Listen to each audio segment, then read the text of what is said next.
தமிழ் நெஞ்சங்களே, இதயம் கனிந்த வணக்கங்கள். நாம் சில பேருடைய உருவத்தை பார்த்து குறைவாக மதிப்பு செய்கிறோம். இவங்களுடைய தோற்றம் நல்லா இல்லை அப்படின்னு நம்ம அவமானப்படுத்துகிறோம். யாராவது கொஞ்சம் குள்ளமாக இருந்தால் கூட அவர்களை கேலி செய்கிறோம். அதே மாதிரியாக பார்ப்பதற்கு நல்லா இல்லை அப்படின்னு சொன்னால் அவர்களை பலவீனமானவர்கள் என்று நினைக்கிறோம். ஒல்லியாக இருந்தால் அல்லது போதுமான அளவுக்கு பலசாலியாக தெரியலன்னா அவங்களெல்லாம் நம்ம கேலி பண்ணுறோம். இது சரியா? உருவு கண்டு நம்ம எல்லாமே வேண்டும் அப்படின்னு ஒரு நல்ல கருத்து திருக்குறளில் இருக்குது. ஒரு உருவத்தை வச்சு எடை போடாதே அப்படின்னு. லால் பகதூர் சாஸ்திரி என்று ஒரு பெரியவர் இருந்தார், இந்தியாவுடைய பிரதமர். அவர் குள்ளமாக இருந்தார். அவரிடத்துல கேட்கிறார்கள், நீங்கள் குள்ளமாக இருக்கிறீர்களே, உலக தலைவர்களை எல்லாம் பார்க்கிற போது உங்களுக்கு வெட்கமாக இல்லையான்னு கேட்டார்கள். அவர் என்ன சொன்னார் தெரியுமா? எவ்வளவு பெரிய தலைவராக இருந்தாலும் என்னிடத்தில் குனிந்துதான் பேச வேண்டும். பாருங்க, எவ்வளவு ஒரு அருமையான ஒரு தன்னம்பிக்கை. ஒருவருடைய உருவத்தை குறைவாக இருக்கிறது என்று கேலியாக பேசக்கூடாது. ஒரு மேடையிலே பேரறிஞர் அண்ணா பேச போகிறார். அந்த மேடையில் இருக்கிற மைக்கோட உயரம் அவருக்கு கொஞ்சம் எட்டுவது சிரமம். பளியிருந்து ஒரு தொண்டர் கொண்டு ஒரு பலகையை போட்டார். உடனே அறிஞர் அண்ணா சொன்னார், தொண்டர்களால் நான் உயர்ந்தவன். என்ன பொருள்? நம்முடைய உருவம் எப்படி இருந்தாலும் அதை தாண்டி நாம் ஜெயிப்பதற்கு பழக வேண்டும். யாருடைய ஒரு உருவத்தையும் குறைவாக நினைக்கக்கூடாது என்று ஒரு குறள் இருக்கிறது. அதுக்கு ஒரு அழகான கதை இப்ப நாம பார்க்கலாம். உருவு கண்டு எல்லாமை வேண்டும், உருள் பெரும் தேர்க்கு அச்சாணியன்னார்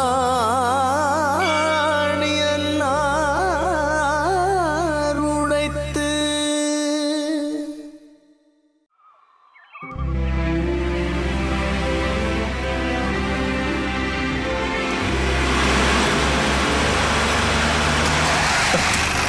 இன்னைக்கு எப்படியாவது ஒரு மிருகத்தை பிடிச்சே ஆகணும். வசமா ஏதோ ஒன்று மாட்டிக்கிச்சு. சபாஷ்.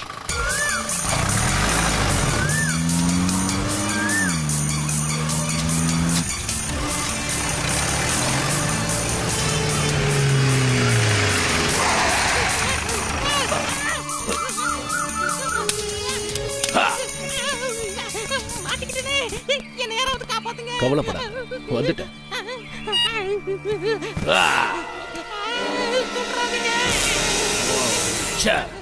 நான் இது சிங்கம்னு நினைச்சேன், கடைசியில நீதானா? என்ன விட்டுருங்க, என்ன விட்டுருங்க. விட்டுடுறேன். அதுக்காக நான் இங்க வந்திருக்கேன். நீங்க சொன்னபடி எல்லாம் கேக்குறேன், தயவு செஞ்சு என்ன சுட்டுறாதீங்க. என்ன? நான் சொன்னபடி கேப்பியா? அதனால எனக்கு என்ன லாபம்? லாபம் இருக்கு, லாபம் இருக்கு. என்ன லாபம்? என்ன விட்டுட்டா காட்டுல இருக்கிற எல்லா மிருகங்களையும் நான் புடிச்சு கொடுப்பேன். ஐயோ, யோசிக்காதீங்க, நான் சொல்றது உண்மை.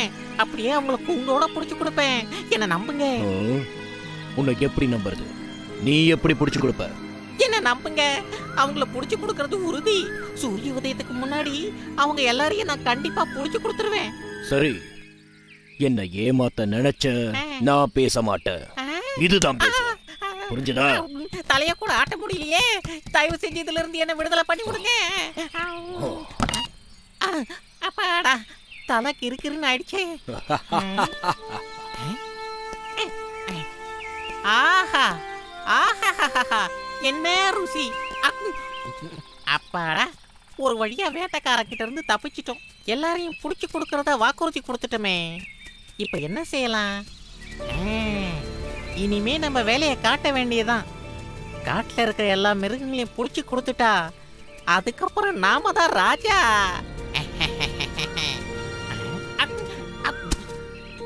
சிங்கராஜா, சிங்கராஜா, ஆபத்து, ஆபத்து.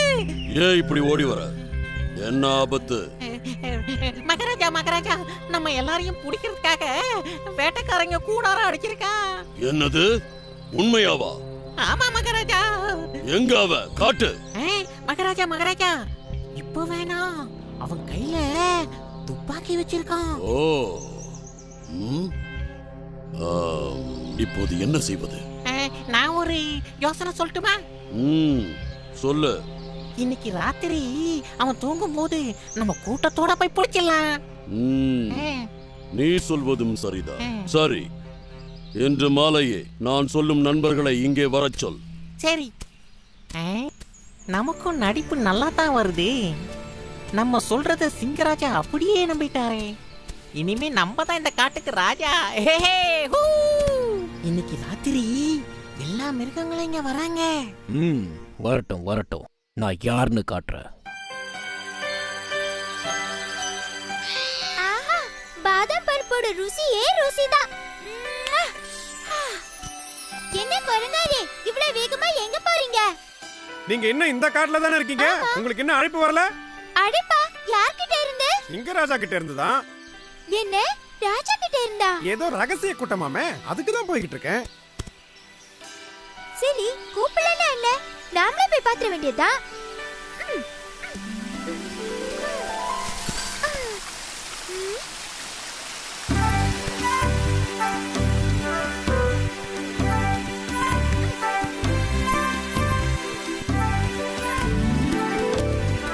என்ன இன்னும் இங்க யாரையும் காணோம்? வணக்கம் சிங்கராஜாவே. சிங்கராஜா, நான் இங்க இருக்கேன். உன்னை யார் கூப்பிட்டது? மத்தவங்களா எங்க? ஏன் இவ்வளவு நேரம் ஆகுது? எல்லாரும் வந்துட்டு இருக்காங்க மகாராஜா. மன்னிச்சுக்குங்க மகாராஜா. வணக்கம் மகாராஜா. சொன்ன நேரத்துக்கு வர மாட்டீங்களா?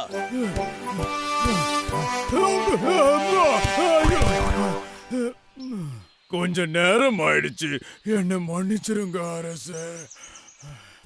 நீங்களே இப்படி வந்தா எப்படி? எல்லாரும் வந்துட்டாங்களா? எல்லாரும் வந்துட்டாங்க மகாராஜா. அதிக பிரசங்கி, உன்னை யார் கேட்டது? மன்னிக்கணும் மகாராஜா. உனக்கு வாய நீளம், பால நீளம். தோழர்களே, நம்மளை பிடிச்சுக்கிட்டு போறதுக்காக வேட்டைக்காரன் இங்க கூடாரம் அடிச்சிருக்கான். நாம எல்லாரும் ஒத்துமையா இருந்தாதான் அவனை அடிச்சு துரத்திட்டு நாம தப்பிக்கலாம். அதனால நாம எல்லாம் ஒத்துமையா இருக்கணும். வேட்டைக்காரன் துரத்துறதுக்கு திடகாத்திரமான ஆட்கள் தேவை.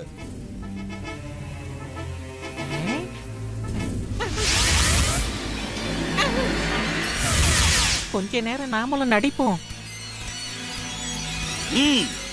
எல்லாரும் வரிசையா வந்து நில்லுங்க. சீக்கிரம் வாங்க.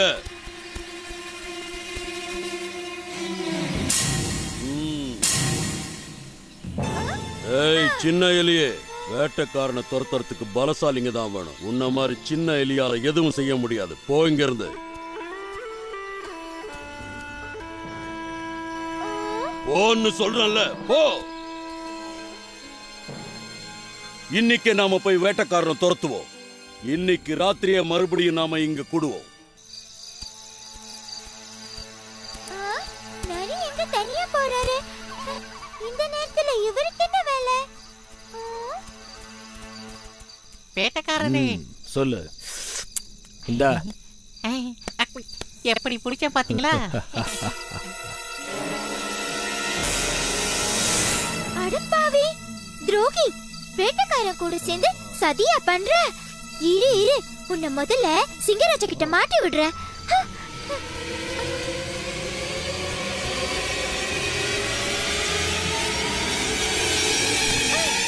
ஐயோ, எல்லாரும் போயிட்டாங்க போல இருக்கே. அவங்க அங்க போறதுக்குள்ள சிங்க மகாராஜா கிட்ட நம்ம இதை சொல்லியே ஆகணும்.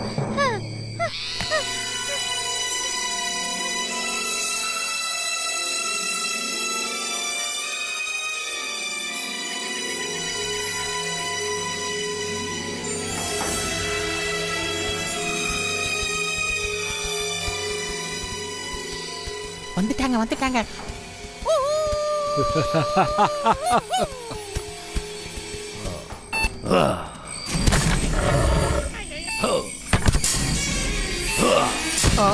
என்னது?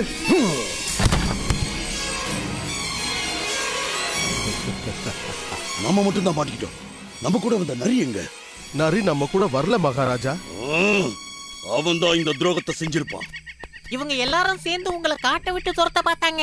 ஓ, என்னையே காட்ட விட்டு துரத்தலான்னு பாத்தீங்களா? முட்டாள் மிருகங்களே, அது உங்களால முடியுமா? அப்படி கேளுங்க, அது உங்களால முடியுமா? இனிமே உன்னை இந்த காட்டுல யாரும் எதுவும் பண்ண முடியாது. இனிமே இந்த காட்டுக்கு நான் தான் ராஜா. இதோ இப்பவே உங்க எல்லாரையும் தூக்கிட்டு போக ஏற்பாடு பண்றேன். மாட்டினீங்களா? என்ன தனியா விட்டுட்டு போயிடாதீங்க.